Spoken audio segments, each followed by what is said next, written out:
All right. Thank you all for coming. I'm going to tell you about Project Everest, and it's a TOPLAS paper. It's kind of a retrospective paper, and the subtitle of it is Perspectives from Developing Industrial-Grade High-Assurance Software. Project Everest was a multi-institution collaborative effort that started in 2016 between Microsoft Research, INRIA, Carnegie Mellon University, and also a Microsoft INRIA Joint Center, plus several other institutions. We were aiming to build and deploy provably correct, secure communication software, and I'll make that a little bit more precise in a bit. The Project Everest team, I think one thing that was unique about it was that it involved people from several different areas, and four main areas, I think. So there's folks from programming languages and verification. We had folks whose expertise was in security, cryptology, and also systems and engineering. And this was the core Everest team. We were also spread across several geographic locations, the Microsoft Research Labs in Cambridge, Redmond, and in Bangalore, but also INRIA and CMU, as I mentioned earlier. That was our core team, but we really had contributions from many, many other people. And I think that represents maybe around 50 people in that list. And I see some people here from that list. So thanks to everyone. So for this talk, I'm going to tell you about what we did, why we did it that way, some things that worked and some other things that didn't, some reflections on that, and also maybe give you a glimpse into the future. That said, we wrote this paper about 8 months ago, and the future has changed since then. So I'll also reflect on some of that changed future. The paper is about a 60-page paper with maybe 230 citations and so on. So there's lots more on the paper with some reflections and anecdotes and so on. So I encourage you to check that out too, if you're interested. So what we set out to build in 2016 was, this is a picture from the proposal we made at MSR around that time. At that time, Jeanette Wing was the director of MSR, and she had come to MSR from the NSF, where she had been running the NSF expeditions program, and she thought to create a similar expeditions program at MSR to foster sort of large collaborative projects. And she sought applications. MSR usually doesn't have grant proposal applications, but Jeanette, for this expeditions process, sought project proposals from us, and this was a picture from that proposal that a few of us wrote. What we promised to do, or what we aimed to do, was to build verified components for the TLS and HTTPS ecosystem. If TLS is the protocol that was previously called SSL. It's the thing that underpins HTTPS. When you go to your browser, you see the little green lock there. That's because that connection is authenticated and encrypted using TLS. Because this protocol is kind of the centerpiece of internet security, we thought it was valuable to try to build a verified implementation of it. And our goal was to build a drop-in replacement of components that comprise TLS, with performance parity being a primary goal. Some 5-6 years later, this is actually what we ended up building. And it's going to take me a while to explain this picture. And for a big chunk of this talk, I'm going to sort of walk you through this picture. But just to give you a high-level view of it, all of these software components represent about 1.3 million lines of F-star source code. We also had some auto-generated code produced by various metaprogramming tools and code generators, but that's not included in this 1.3 million source lines. These are lines that the team wrote by hand. Building these 1.3 million lines of F-star takes about 2 hours on a build server with 24 threads. That build issues about 66,000 SMT queries, representing about 600,000 separate proof obligations that were discharged by SMT. Plus, there were many more proofs that were done by tactics and higher order unification and normalization and so on. So this is just the SMT solver count. As I said earlier, a key goal of Project Everest was not only to build this verified software, but to also deploy it. And I'm going to tell you a little bit more about the deployments, but our code today runs in Windows and in Azure, in Hyper-V, in Python, in Firefox, and in Linux as well. So let me first sort of reflect on some design choices and principles that led to the way this project was conducted. So the first thing we set out to do was we were very clear that we wanted to build verified software from scratch rather than trying to verify existing implementations. Primarily because verifying existing implementations is considerably harder, and we were keen to exploit designing software with proof in mind to try to reduce the proof overhead. We wanted to work in a setting with high expressive power. We anticipated using things like meta-programming and embedded DSLs and so on. So we wanted to be in a logic that was dependently typed in higher order. And another sort of bias, I suppose, is that we preferred automation and scale over TCB minimization. Of course, we wanted to minimize the trusted computing base, but we prefer to go for automation rather than the smallest TCB possible. This meant we were willing to heavily use SMT, as I already pointed out earlier, primarily using Z3. And we were also willing to rely on transpilers to transpile our verified code into a form that we could deploy in other settings.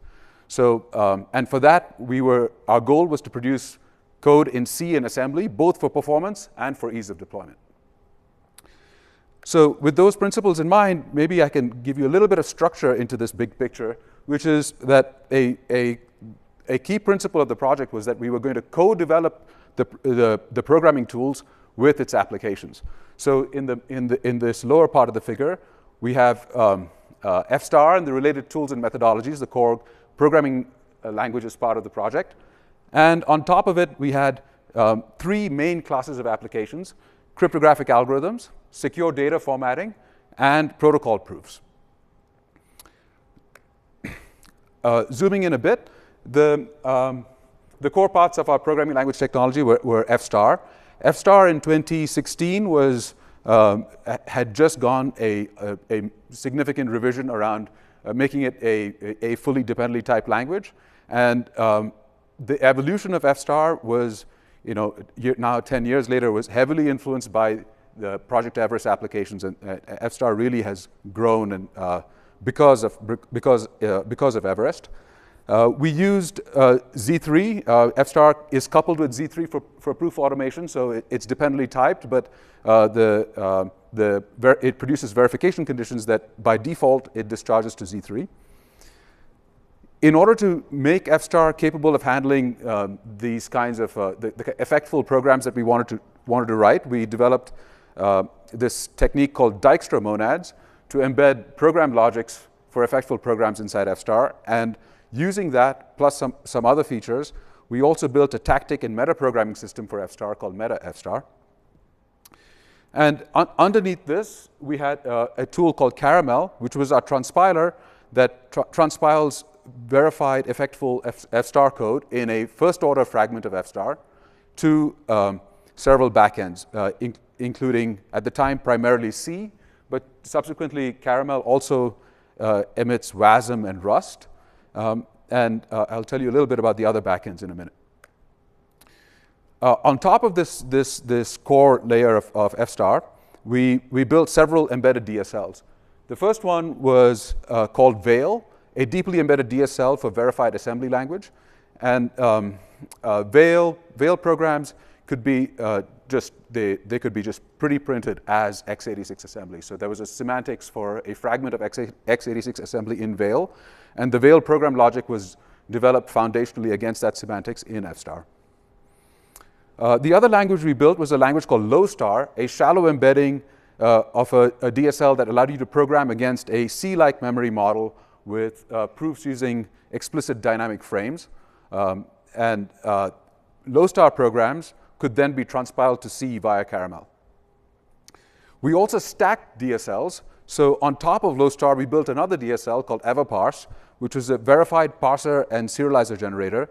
And recently, we've also retargeted it on top of a newer DSL called Pulse,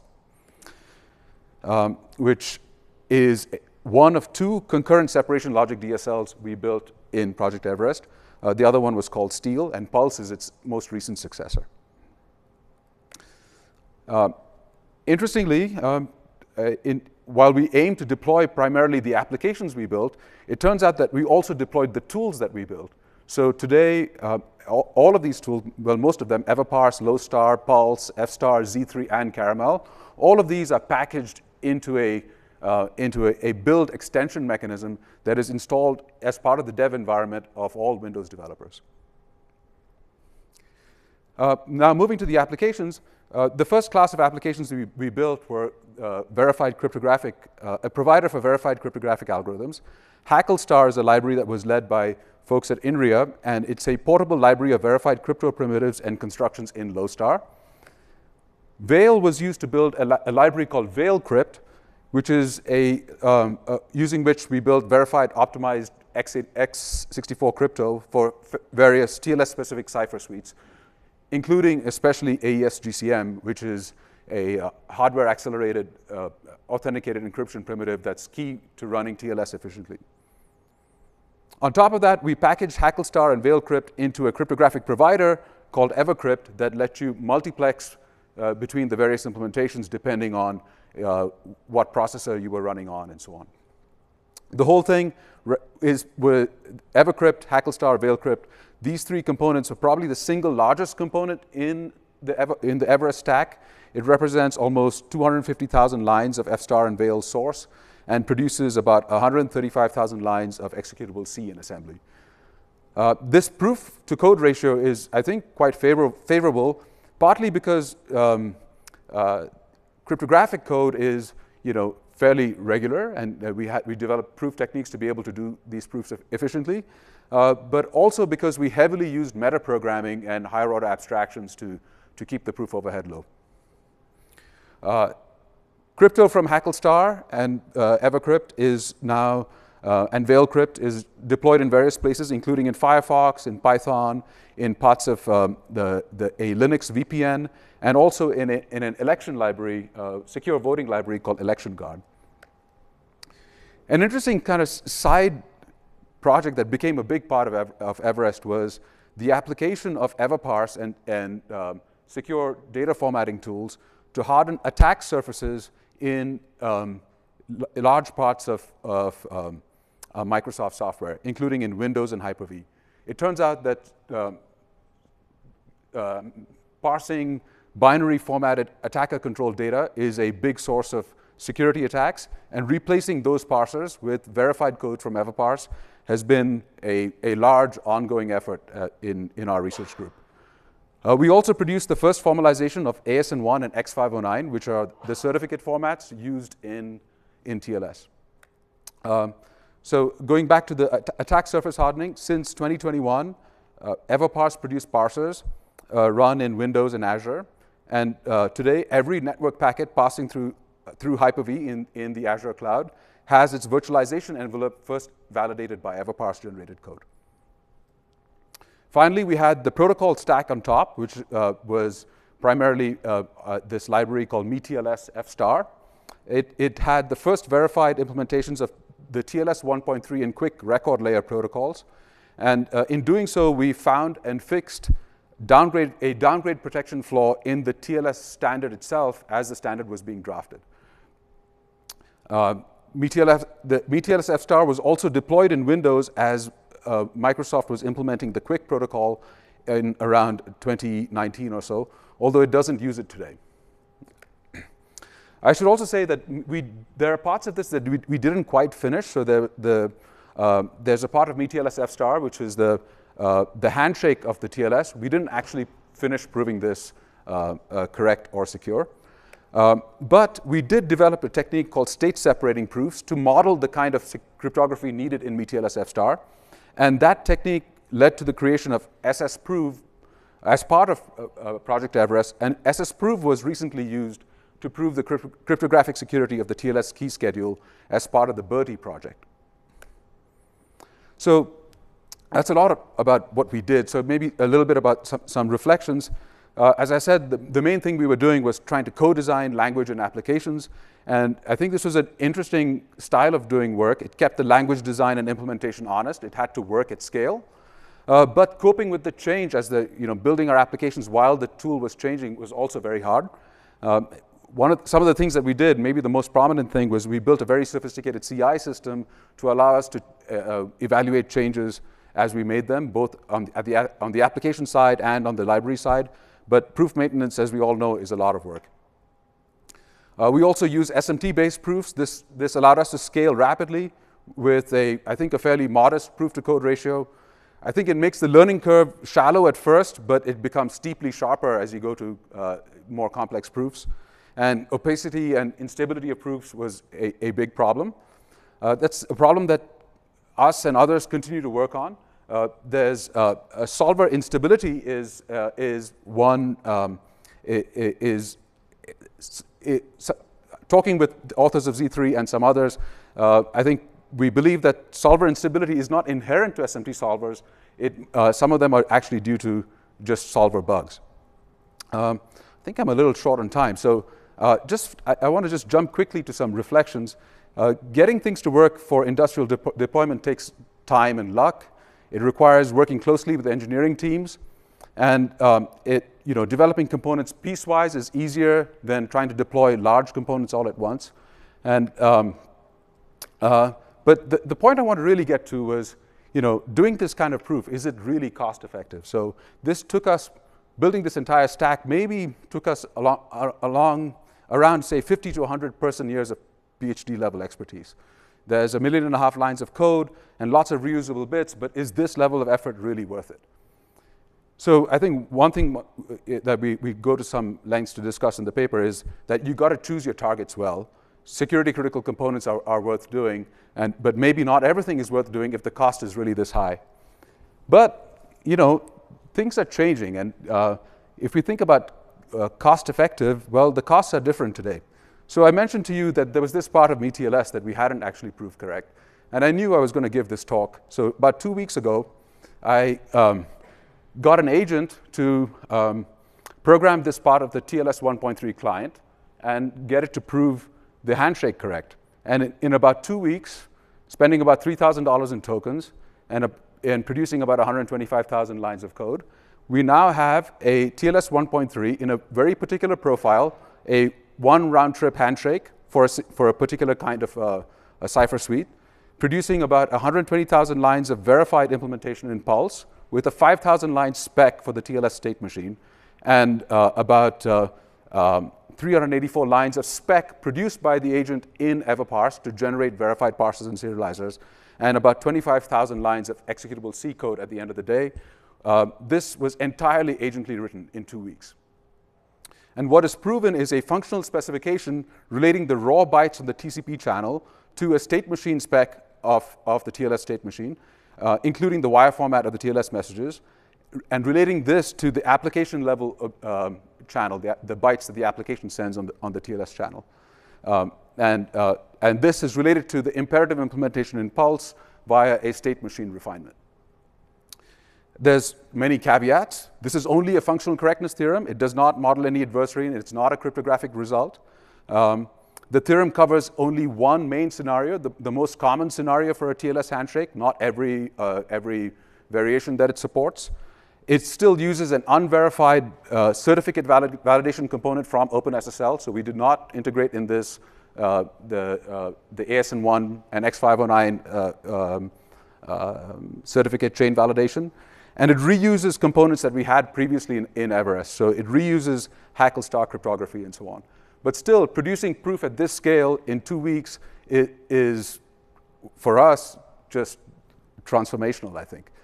So attempting some takeaways from this, I think, to be honest, we're all still trying to process what it means for the cost of proof to have plummeted as far as it has. So just attempting some takeaways. I think the first thing I'll say is that our program verification tools work, and agents are fluent in it. So far, it seems that these agents are able to accelerate experts, and it's not yet fully autonomous, but I think it also provides a boost to non-experts. And exactly figuring out how to control this remains to be seen. Something that we've been thinking about is, if we aren't really doing the proofs ourselves, at what level should we be thinking about this? And these days, I've been wondering about proof-oriented architecture. some way in which to enable steady, auditable agentic progress, allowing humans to audit progress as the agents do their work. How do we figure out how to teach humans and agents specification style and spec review? And this, I think, is still very open-ended, and I would love to talk to some of you about this. And the other thing I think about is, how do we build workflows for agentic program proof, some way that makes the orchestration of these agents predictable, cost-effective, auditable, and durable? I think that's also an interesting programming languages topic. So now this is my last slide. So leaving you with some reflections. So 10 years ago, I think there were at least 3 projects come to mind that had a similar sort of spirit. We were doing Project Everest. There's a group of people, many of you whom I see in this room, doing deep spec. There were others doing a project called Verified Scion. And the sentiment then was really, I think, it was time to go big, trying to use the advances that we had in program logics and our proof tools and really to try something ambitious. Well, I think the time has come for us to go way bigger. Our community has the tools and techniques that work, and now we have agents to help us power it, and it's time to set ambitions that are much higher. But exactly where to place those ambitions, I think it would be really interesting to discuss what is possible and where we should go. I think part of it means going harder. That is, I think we know how to build large verified systems if we were to start building them from scratch in our proof-oriented tools. But maybe going harder means being able to verify existing systems at scale in all their complexity, using systems that are built in C and C++ or CUDA, Python, or TypeScript. Can we get our verification tools to handle systems as they are built in the wild? That's one level of going harder. The other is maybe we should be also going for harder properties. Can we build scalable techniques to prove liveness, complexity, performance, availability, auditability? That's another dimension that I think this community could take on. There's a third challenge, which is despite trying to go, while trying to go bigger and harder, we also have to somehow go faster because agentic software exploitation is upon us now, and I think it's on us to quickly find a way to respond to this, and I think program proof might be one definitive way to address these problems, but it's urgent, and we have to act quickly. I think this calls maybe for us to also think again about large, multidiscipline, multi-institution collaborations. If you're interested, I'd love to team up, and please reach out. We'd be excited to think about what some big challenges for us could be. So that's it. Thank you.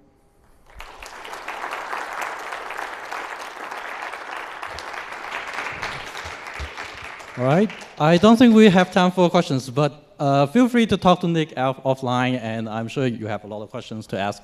But thank everyone for attending this session, and also thank Kirby for handling the AV stuff. Enjoy the rest of the conference.